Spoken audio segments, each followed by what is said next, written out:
Morning, Jamie. Sounds like you're having a wonderful sighting there. We are having a lazy sighting of a little lazy hyena cub. So as far as I can tell, this is the little female, the one that's left from the two. There was a male and a female, but I have not seen the male since I was talking about the fact that I think that she's picking on him a lot and performing a bit of siblicide, a little bit of canism. And I think that she's done what a lot of hyenas do, which is to kill their sibling, and that sibling's no longer around. But that's just my assumption from what I've seen over the past, I think, 10 days since we saw them together, from what I can remember. It was when Steve Falconbridge was here for his interview when he saw Hassan and Tingana, so whatever day that was. Now, I'm not seeing the older cub from the other litter. That's probably about 2 or 3 months older than this one. I have a feeling that that one is at an age where it's moving around a bit more with the rest of the clan and carrying on. This one's still a little bit too young to be doing that. It still needs its den. And if she is the only one left from her litter and the other one from the older litter is busy off with the clan, that would possibly be one of the reasons why we're not seeing her as much, because she's alone, so she has to take a little bit better care of herself. It also might be why she looks so sleepy and bored, because she's bored. She's just on her own. So to me, she's still looking okay. To me, yeah, a little bit more lethargic than I would expect, but at the same point, she's survived this long. I think she's probably going into her 4th month now, and she wouldn't have been surviving like this without nutrition from the mum. So yeah, I think positive, and we'll just have to keep checking and keep seeing what is potting. There's a little bit of, she's found something to chew on. It looks like toilet roll or, I don't know, a piece of a blanket.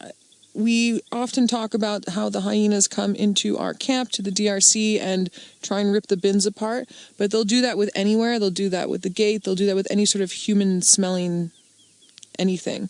So there's possibly just a bunch of little bits of this and that littered throughout because of those forays into the human world. So we do try and do a very good job of keeping our things away so that the hyenas don't grab it and run off with it. But you never know, they're super sneaky, these little hyenas. I once, we were talking about how I used to do research earlier. I was once in one of the research camps, and we had to make sure to shut the doors, at least the bottom door. It's one of those double hinge doors, so the top and the bottom open separately if you want them to. And you always had to make sure you closed the bottom part of the door, because there was a female hyena who would come in, and she was super cheeky and super bold. And I woke up to go to the loo in the middle of the night, and I stepped out in the doorway, and I just felt odd. And I looked down, and my eyes started adjusting to the dark a little bit more, and probably about 6 meters from me, so 12 foot, is this huge female hyena. They weigh about 65 kilograms, so about 140 pounds. I mean, they're big. And she's staring at me, and I'm staring at her, and she obviously can see really well in the dark. I can barely see with that light. Someone had left the door open, and so she'd been scrounging around. And when I sort of snuck away and managed to get down to the loo and then turn all the lights on to get back out, there was just pots and pans littered everywhere. She had gnawed through part of the door in the kitchen and streamed. It was absolute carnage. It was insanity. I think we had one pot left that didn't have holes in it after that. And then once we were having a braai, so a braai is similar to a barbecue, and she came right up to the braai stand with about 4 people standing there trying to get around to the meat. So when they're usually not very scared of us, but when they're that used to us, they're definitely a huge nuisance. Now, by looking at this little female here, you're saying, oh my goodness, but they look so lazy. I think she's just, it's warm already. She's by herself.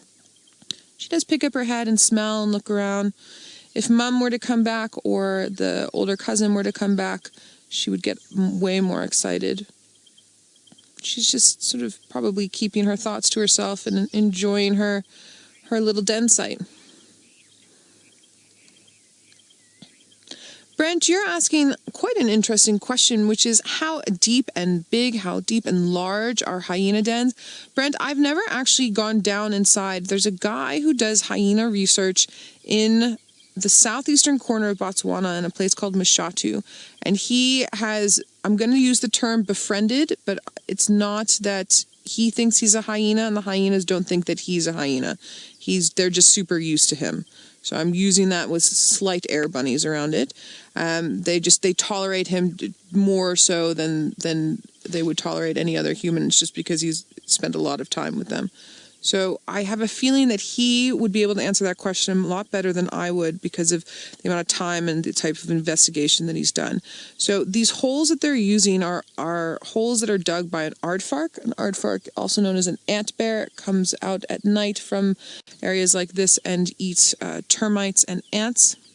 They have very strong claws, and they dig these holes into these very hard termite mounds. And then things like spotted hyena come and use those holes for themselves. So sometimes these holes that the aardvarks dig go down into tunnels that pop up into other termite mounds, and sometimes it's just a little shallow depression that's maybe 1 meter to 2 meters, so 3 foot to 6 foot long and deep.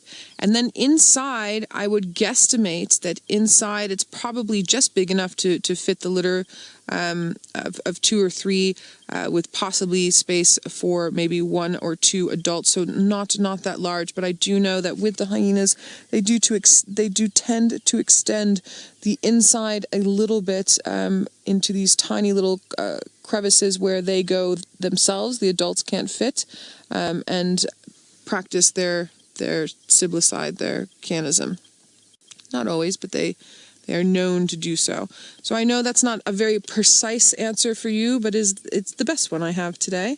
I do have a friend that always comments about how they want to check out the inside of these holes inside termite mounds, sort of we hold the feet and head first, but you never know what's in there. There could be leopard, there could be mamba, there could be hyena, there could be anything. So maybe we need a little snake camera that can go down in there and do that.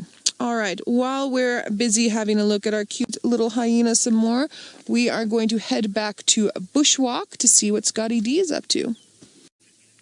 Hello, yes, we're back with the hyenas. So exciting about Tundi's second den site. That's very enthralling. I also hope you enjoyed Scott's testicle talk. How enthralling.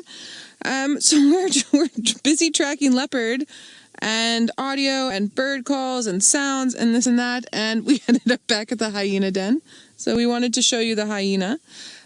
She's still doing what she's doing, so I think I am a little bit too far east from where I need to be while tracking this leopard, because if this leopard walked anywhere near this den, she would be inside. So we thought we would just give you a last little look. There's also a flower that I meant to show you earlier, and then I completely forgot. That's